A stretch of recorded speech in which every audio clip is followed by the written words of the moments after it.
धनंजय मुंडेंचा राजीनामा घ्यायला पाहिजे की नाही एकंदरीत माझं म्हणणं असं आहे त्याच्यामध्ये की मी अजित पवारांच्या भूमिकेशी सहमत आहे.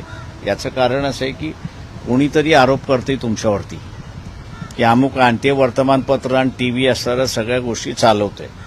मान्य आहे मला की असणारा वाल्मिक जे आहेत ते त्यांचे सहकारी असतील, पण तुम्हाला कोणाला तरी सहकारी कोणाचं नाही कोणाचं तरी असतंच.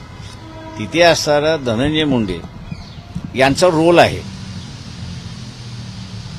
याचं दाखवून दिलं तर माझ्यासारखा पहिला असेल की त्यांनी राजीनामा द्यावा ही मागणी करणार.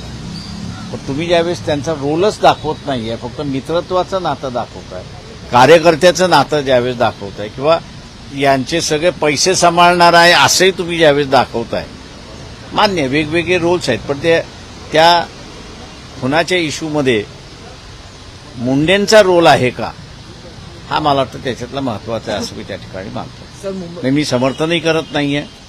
आम्ही असणारा थांबलेलो आहोत. जोपर्यंत पुरावा येत नाही तोपर्यंत आपण या प्रश्नावरची भूमिका घ्यायची नाही.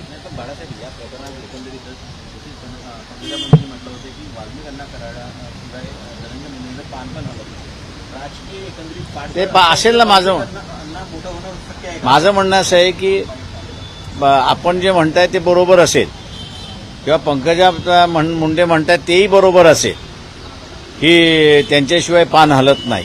पण पंकजा हे कुठे असणारं म्हणते त्या ठिकाणी की जे काही देशमुखांचं झालं हे असणारं धनंजय मुंडेंच्या सांगण्यावरनं झालंय असं आहे का?